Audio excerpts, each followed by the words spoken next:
Hacking, cyber crime, ये शब्द सुनते ही दिमाग में आज की डिजिटल दुनिया की तस्वीर बनती है ना? लेकिन क्या हो अगर इसकी जड़ें कंप्यूटर और इंटरनेट से भी बहुत बहुत पुरानी हो? चलिए आज समय में पीछे चलते हैं और हैकिंग की वो अनसुनी कहानी जानते हैं जो सच में हैरान कर देने वाली है। ये शब्द है कंप्यूटर साइंटिस्ट यूजीन स्पैफोर्ड के। वो 1988 के उस दिन को याद कर रहे थे जब मॉरिस वर्म ने शुरुआती इंटरनेट पर हमला किया था। और पता है, ये सिर्फ कोई तकनीकी खराबी नहीं थी, ये भरोसे पर हमला था। ऐसा लगा जैसे किसी ने निजी तौर पर धोखा दिया। तो सवाल ये उठता है कि दुनिया का पहला बड़ा साइबर हमला आखिर हुआ कब था? 1988 या शायद 1982? सुनने में तो ये तारीखें सही लगती हैं, है ना?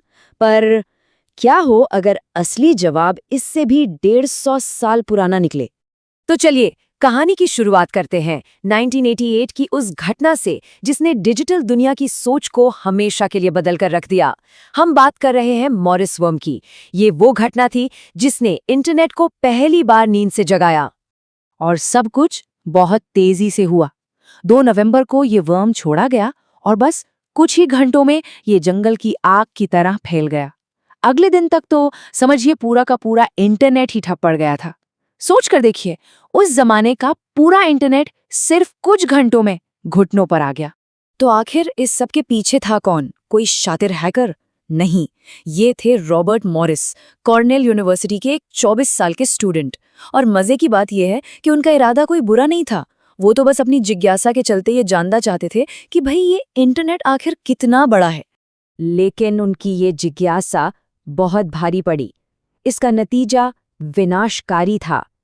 मॉरिस वर्म ने उस समय इंटरनेट से जुड़े लगभग 60,000 कंप्यूटरों में से 10% को अपनी चपेट में ले लिया। मतलब हर 10 में से एक कंप्यूटर। ये संख्या इतनी बड़ी थी कि इसने पूरे नेटवर्क को ही जैम कर दिया। तो यहाँ सबसे जरूरी बात समझने वाली है। मॉरिस का इरादा तो बस सिस्टम की कमियों को उजागर करने वाला एक हानिरहित प्रयोग करना था। लेकिन उनके कोड में एक छोटी सी गलती हो गई। और इस एक गलती ने क्या किया? वर्म ने कंप्यूटरों को बार बार लगातार संक्रमित करना शुरू कर दिया। नतीजा, हजारों सिस्टम क्रैश। एक छोटी सी चूक और सब कुछ बदल गया। लेकिन क्या मॉरिस वर्म वाकई पहला साइबर हमला था? अब तैयार हो जाइए, क्योंकि कहानी में एक बहुत बड़ा मोड़ आने वाला है। हम चल रहे हैं 150 साल पीछे, साल 1834 में। तो 1830 के दशक में फ्रांस में एक कमाल की चीज थी, चैप सेमाफोर टेलीग्राफ। इसे आप उस जमाने का मैकेनिकल इंटरनेट समझ सकते हैं।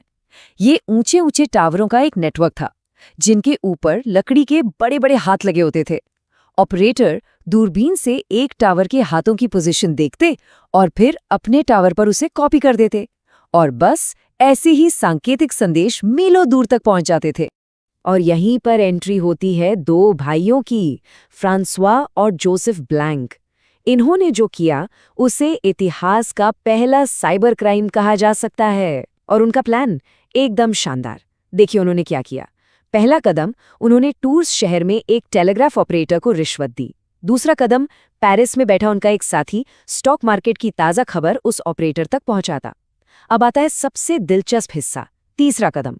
वो ऑपरेटर उस खुफिया जानकारी को एक सरकारी मैसेज में एक जानबूझकर की गई गलती की तरह डालता और फिर फौरन बैकस्पेस सिग्नल का इस्तेमाल करके उसे रिकॉर्ड से मिटा भी देता। और आखिर में चौथा कदम, बोर्डों के पास बैठा उसका एक और आदमी दूरबीन से उस गलती को पढ़ लेता। नतीजा, ब्लैंक भाइयों को अपने प्रतिद्वंदियों से घंटों पहले स्टॉक की जानकारी मिल जाती।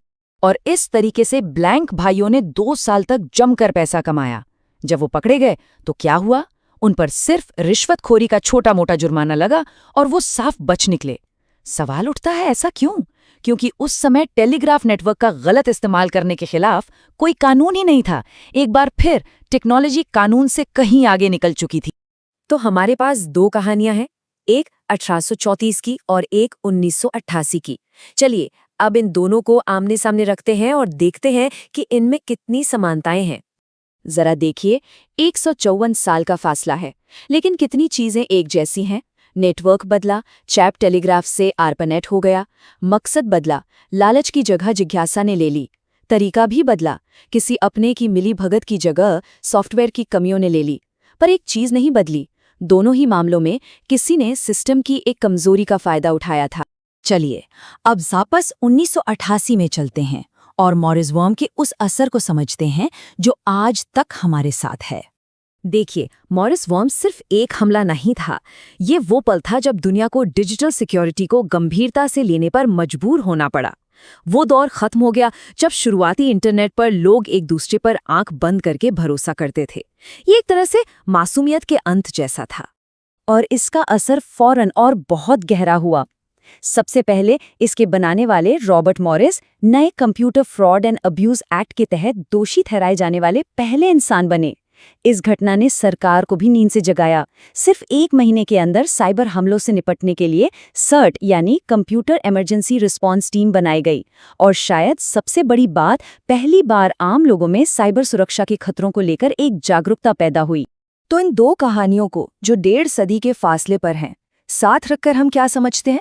यही कि ये समस्या कोई नई नहीं है। ये एक ऐसी समस्या है जो हमेशा से हमारे साथ रही है। और ये एक लाइन इस पूरी कहानी का सार है। टेक्नोलॉजी बदलती है, लेकिन डेटा को सुरक्षित रखने की जरूरत हमेशा बनी रहती है। ये 1834 में भी सच था और ये आज भी सच है। तो आखिर में साइबर क्राइम की कहानी सिर्फ कोड और नेटवर्क्स की कहानी नहीं है। ये इंसानी फितरत की कहानी है, लालच की, जिज्ञासा की और अपनी जानकारी को बचाने की हमारी उस लगातार कोशिश की कहानी है। टेक्नोलॉजी तो बस एक औजार है, असली खिलाड़ी तो हमेशा से इंसान ही रहा है। तो एक आखिरी सवाल, जैसे जैसे हमारे नेटवर्क मैकेनिकल हाथों से निकलकर ग्लोबल एआई तक पहुंच रहे हैं, क्या हम वाकई ज्यादा सुरक्षित हो रहे हैं, या हम बस उन्हीं पुरानी इंसानी कमजोरियों को, वही लालच, वही जिज्ञासा को भुनाने के नए और ज्यादा ताकतवर तरीके खोज रहे हैं?